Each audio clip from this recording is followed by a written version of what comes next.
भारत के पश्चिम में स्थित द्वारकाधीश धाम, जो कि 4 धामों में से एक है और सप्तपुरी में से एक पुरी माना जाता है। इसे द्वापर युग का द्वार माना गया है। इस वीडियो में मैं आपको नागेश्वर ज्योतिर्लिंग, भेट द्वारका, द्वारकाधीश मंदिर, रुक्मणी मंदिर आप एक साथ कैसे जा सकते हैं इसकी जानकारी दूंगी। तो चलिए मेरे साथ, आप भी इस यात्रा पर आपका स्वागत है। द्वारकाधीश कैसे पहुँचे, कहाँ रुके, बजट क्या रहेगा, खाने की क्या व्यवस्था है, इन सभी जानकारियों के लिए आप वीडियो को लास्ट तक ज़रूर देखिए। अच्छा लगे तो लाइक कीजिए, सब्सक्राइब कीजिए। द्वारका कैसे पहुँचे, तो सबसे पहला ऑप्शन है आपके पास ट्रेन का। ट्रेन से आप द्वारका स्टेशन तक पहुँच सकते हैं। अगर आपके सिटी से द्वारका तक कोई ट्रेन नहीं है तो आप राजकोट या अहमदाबाद स्टेशन तक भी पहुंच सकते हैं। बाय बस आप राजकोट से भी द्वारका तक पहुंच सकते हैं। सेकेंड ऑप्शन है बाय एयर।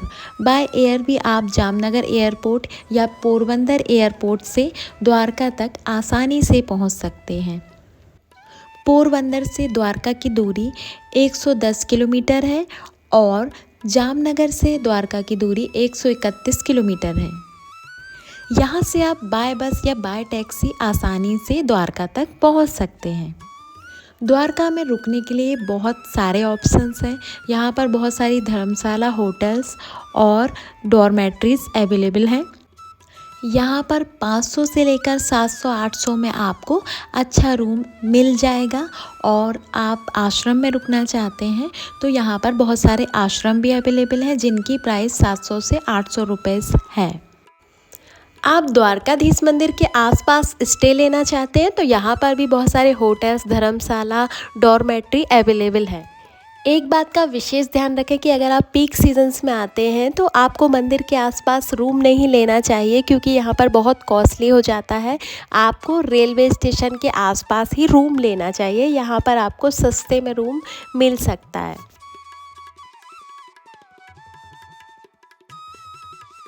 द्वारकाधीश मंदिर में दर्शनों के लिए थोड़ा सा क्राउड होता है और पीक सीजन्स में तो यहाँ पर बहुत क्राउड होता है।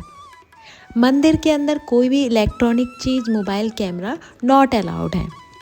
मंदिर के बाहर आप फ़ोटोज़ वगैरह क्लिक कर सकते हैं। मंदिर की ओपनिंग टाइम सुबह 6:30 से लगभग 12:30 तक मंदिर ओपन रहता है और शाम के 5 बजे से 8 बजे तक मंदिर ओपन रहता है। सुबह की आप मंगला आरती अटेंड करना चाहते हो तो इसकी टाइमिंग सुबह 6:30 बजे है और शाम की टाइमिंग 7 बजे के लगभग है। द्वारकाधीश मंदिर में दर्शन करने से पहले आपको गोमती नदी में स्नान जरूर करना चाहिए, जिसका रास्ता मंदिर के पीछे तरफ है। तो आप यहाँ पर स्नान करके ऊपर मंदिर दर्शन के लिए ज़रूर जाइए। यहाँ की यात्रा अपूर्ण मानी जाती है अगर आप गोमती नदी में स्नान नहीं करते हैं तो। मंदिर में कृष्ण जी के दर्शन आप बहुत ही प्रसन्नता पूर्वक नारे लगाते हुए करें।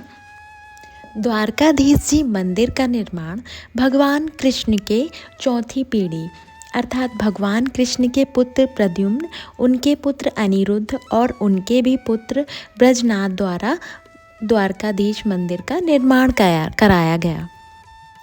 भगवान श्री कृष्ण की ये पुश्तैनी ज़मीन है। माना जाता है कि बलराम जी के ससुर जी ने ये ज़मीन बलराम जी को उनके विवाह के समय दान में दी थी। द्वारकाधीश मंदिर में 52 गज की ध्वजा रोज़ाना 5 बार चढ़ाई जाती है। तो यहाँ पर आप ध्वजा के समारोह में उपस्थित होकर ये दृश्य देख सकते हैं। मंदिर के अंदर भगवान कृष्ण जी का पूरा परिवार उपस्थित है। माता रेवती, भगवान के पीछे उनकी पत्नियाँ और भगवान के लेफ्ट साइड में दाऊ जी, उनके बड़े भाई बलराम जी, और भगवान जी के राइट में उनके पुत्र और पौत्र अनिरुद्ध और प्रद्युम्न उपस्थित हैं। दुर्वासा ऋषि के श्राप के कारण रुक्मणी जी का मंदिर अलग बना हुआ है और श्री कृष्ण द्वारकाधीश जी का मंदिर अलग बना हुआ है। एक बार भगवान श्री कृष्ण और रुक्मणी जी विवाह के बाद दुर्वासा ऋषि को निमंत्रण देने के लिए गए। दुर्वासा ऋषि ने निमंत्रण को स्वीकार किया, परंतु एक शर्त रखी। उनकी शर्त ये थी कि वे जिस रथ में जाएंगे उस रथ को स्वयं श्री कृष्ण और रुक्मिणी जी को ही खींचना होगा अपने हाथों से, और उसमें कोई भी पशु का उपयोग नहीं किया जाए। कृष्ण जी और रुक्मिणी जी उनकी ये शर्त मान लेते हैं और रथ को खींचने लगते हैं, परंतु रुक्मिणी जी से ज़्यादा दूर तक रथ नहीं खींचा जाता और उन्हें प्यास लग जाती है बीच में ही। प्यास से परेशान होकर वे कृष्ण जी से जल मांगती हैं। कृष्ण जी रथ रोककर अपने पैरों से ज़मीन पर अंगूठा लगाकर पानी निकालकर रुक्मिणी जी की प्यास बुझाते हैं और रुक्मिणी जी भी पानी पी लेती हैं। पानी पीने के लिए ना तो कृष्ण जी ना ही रुक्मिणी जी दुर्वासा ऋषि से आज्ञा मांगते हैं, ना ही उन्हें पानी के लिए पूछते हैं। इससे क्रोधित होकर दुर्वासा ऋषि श्राप देते हैं कि कृष्ण जी और रुक्मिणी जी 12 वर्षों तक अलग अलग रहेंगे। इसलिए यहाँ पर रुक्मिणी जी का मंदिर अलग बना हुआ है द्वारकाधीश से। इसी श्राप के कारण द्वारका में मीठा पानी नहीं है, यहाँ पर खारा पानी ही उपयोग किया जाता है और द्वारका के आसपास के कई किलोमीटर तक यहाँ पर खेती बहुत कम ही होती है। द्वारकाधीश मंदिर में दर्शन जब आप करेंगे तो आप अगर द्वारकाधीश जी की मूर्ति को ध्यान से देखेंगे तो आपको द्वारकाधीश की आँखें बंद नज़र आएंगी।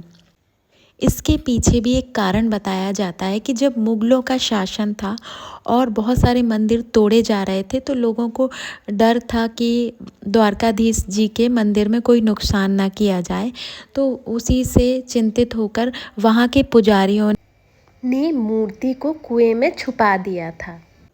और बहुत सालों के बाद एक पुजारी को सपना आया, कृष्ण जी ने स्वयं सपना दिया कि मेरी मूर्ति को यहाँ से इतने समय निकालो, और पुजारी ने वो मूर्ति उस डेट पे उस समय पे ना निकाल कर उससे पहले ही निकाल ली और उन्होंने देखा कि कृष्ण जी की आँखें बंद थी, जो कि पहले इतनी सुंदर थी और बड़ी बड़ी थी।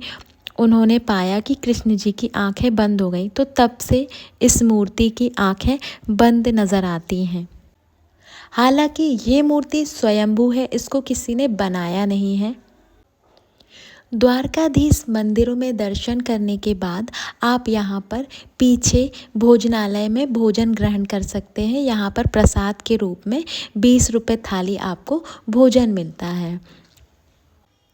यहाँ पर आपने तुलादान का महत्व ज़रूर सुना होगा, तो यही मंदिर से पीछे के तरफ तुलादान मंदिर बना हुआ है। यहाँ पर आप स्वयं को तराजू से तौलते हुए अपने वजन के हिसाब से 7 अनाजों का दान कर सकते हैं और इसका हमारे ग्रंथों में महत्व बताया गया है।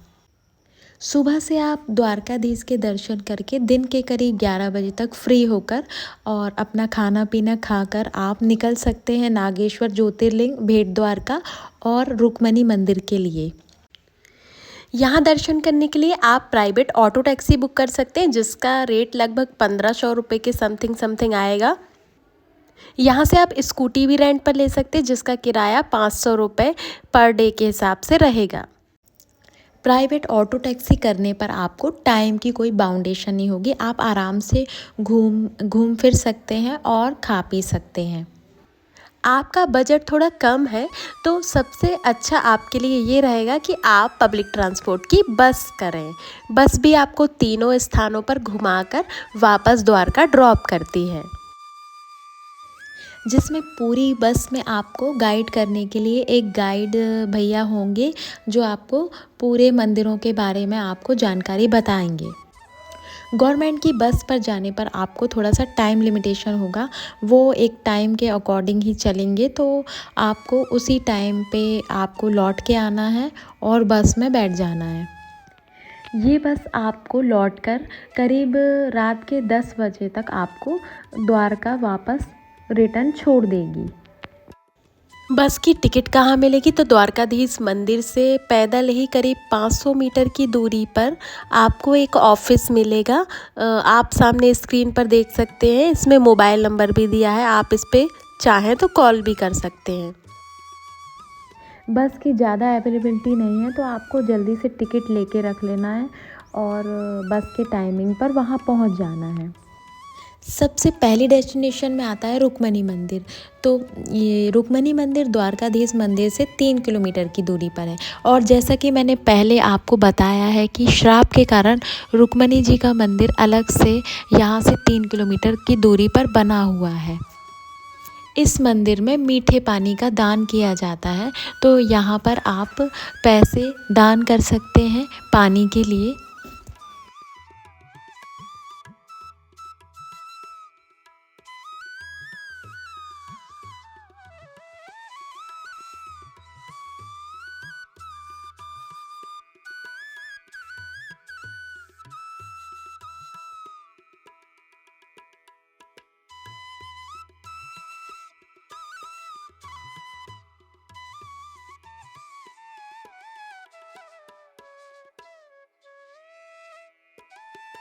द्वारकाधीश से ओखा गांव की दूरी करीब 30 किलोमीटर है। वीडियो में आप देख सकते हैं यहाँ पर एक पुल बन रहा है, तो आगे आने वाले समय पर हम यहाँ पर गाड़ी से भी पहुँच सकते हैं।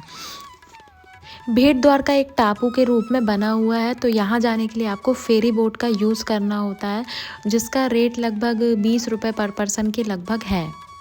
फेरी बोट शेयरिंग पे जाती है। थोड़ा सा यहाँ पर बहुत ज़्यादा क्राउड होता है। अगर आप पीक सीजन्स में जाते हैं तो यहाँ पर बहुत ज़्यादा क्राउड होता है, तो फेरी बोट लेने के लिए भी आपको थोड़ा सा स्ट्रगल करना पड़ सकता है। अगर आप शेयरिंग पे नहीं जाना चाहते और प्राइवेट खुद की फेरी बोट हायर करना चाहते हैं तो उसका रेट लगभग 4,500 के समथिंग है। द्वारकाधीश का जयकारा लगाते हुए आप समुद्र के दूसरे छोर पर पहुंचते हैं और यहाँ पहुंचने के बाद आप थोड़ा सा ही पैदल चलकर पहुंचते हैं मंदिर तक। और मंदिर पहुंचने के बाद यहाँ पर आपको लॉकर में अपना फ़ोन वगैरह इलेक्ट्रॉनिक आइटम सारा रखना होगा। यहाँ पर फ़ोटो खींचना अलाउ नहीं है।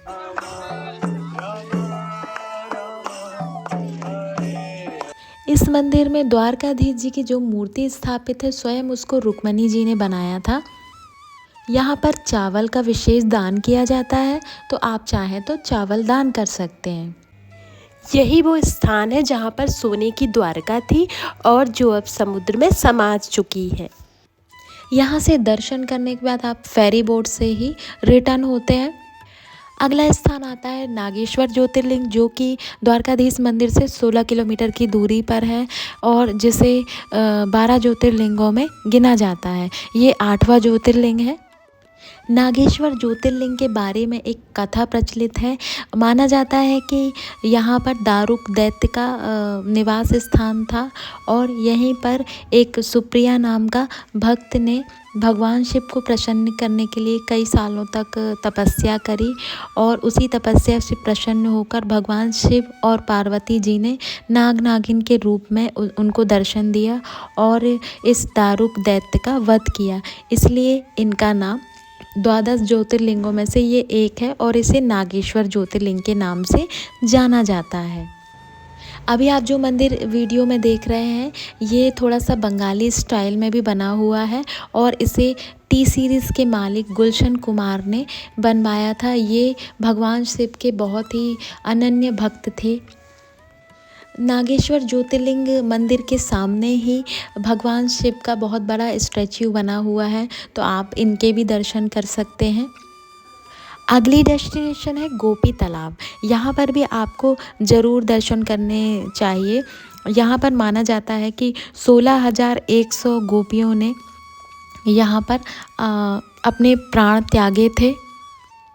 तब से इस तालाब की मिट्टी का रंग अपने आप ही सफ़ेद हो गया और इसी को सफ़ेद चंदन गोपी चंदन भी कहते हैं और ये चंदन भगवान श्री कृष्ण को अत्यंत प्रिय है, तो ज़रूर आप यहाँ से परचेस करके ये चंदन ले जाइए।